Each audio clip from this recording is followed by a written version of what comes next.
နိုင်ငံခြားဆဆရောက်လာတုန်းကဘာခက်ခဲတွေကြုံတွေ့ရလဲပထမအဦးဆုံးအနေနဲ့ဘာသာစကားပြီးတော့သူတို့နိုင်ငံရဲ့နေထိုင်မှုပုံစံပြီးတော့အစားအသောက်တွေလည်းအခက်ခဲဖြစ်တာပေါ့နော်ဒါကနိုင်ငံခြားကိုဆဆရောက်လာတဲ့လူတိုင်းဒီအခက်ခဲတွေကိုအနေနဲ့များတော့ကြုံတွေ့ရတတ်တယ်ပေါ့နော်ပြီးတော့သူတို့ရဲ့ဘာသာစကားကိုမပြောတတ်လို့သူတို့ဘာသာစကားကိုမရလို့အလုပ်တွေလျှောက်တဲ့ချိန်မှာလည်းကိုယ့်အတွက်အခက်ခဲတွေဖြစ်စေပါတယ်ကိုနေနေတဲ့နိုင်ငံရဲ့ဘာသာစကားကိုအနေနဲ့အများတော့တတ်ထားတင်ပါတယ်သူတို့နိုင်ငံရဲ့ဘာသာစကားကိုတတ်ထားရင်ကိုယ့်အတွက်အလုပ်ကိုင်ခွင့်လန်းတွေလည်းပိုရစေပါတယ်နန်းတို့ကိုယ်တိုင်ကလည်းထိုင်းရောက်လာစားတုန်းကဆိုရင်ဒီထိုင်းဘာသာစကားကိုလုံးဝမပြောတတ်ခဲ့ဘူးပေါ့နော်ဒီလိုနဲ့အလောက်ကင်ခွင့်လန်းတွေလည်းပိုရချင်တယ်ပြီးတော့ကိုယ့်ရဲ့ဘာသာစကားကိုပိုတိုးတက်အောင်ဘယ်လိုလုပ်ရမှာလဲဆိုပြီးတော့နီးလန်းရှာရင်းနဲ့ပဲဒီထိုင်းဘာသာစကားကိုနန်းတစ်နေ့ကိုမိနစ်30အချိန်ပေးပြီးတော့လေ့လာဖြစ်တယ်ပေါ့နော်ဘာသာစကားလေ့လာရမှာအသုံးပြုလို့ကောင်းတဲ့ DLMB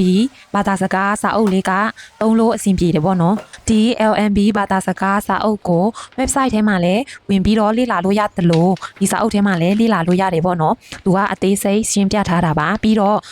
ဒီဘီရေးပုံရေးနည်းတွေလည်းပါတယ်ပေါ့နော်လူငယ်တယောက်အနေနဲ့နေ့စဉ်ကိုယ့်ရဲ့ဘာသာစကားကိုပိုတိုးတက်ချင်တယ်ဆိုရင်ဒီ LMB ဘာသာစကားစာအုပ်လေးကိုစောင့်ထားတင်တယ်နော်မာယူပုံမာယူနီးကတော့နန်းရဲ့အကောက်ထဲကိုဝင်ပြီးတော့ဒီချင်းတောင်းလေးကိုနှိပ်ပြီးတော့ဝင်မာနိုင်ပါတယ်ရှင်နန်းကိုယ်တိုင်သုံးလို့အဆင်ပြေတဲ့အရာတွေပဲနန်းရဲ့ချင်းထဲမှာထည့်ထားတာပါနန်းကိုယ်တိုင်သုံးလို့အဆင်မပြေဘူးဆိုရင်နန်းကပြန်လည်မျှဝေလေးမရှိပါဘူးရှင်နိုင်ငံခြားမှာကိုယ့်အတွက်အခွင့်အလမ်းတွေပိုရချင်တယ်ဆိုရင်နေ့စဉ်သူတို့ရဲ့ဘာသာစကားကိုပိုတိုးတက်အောင်လေ့ကျင့်ပါ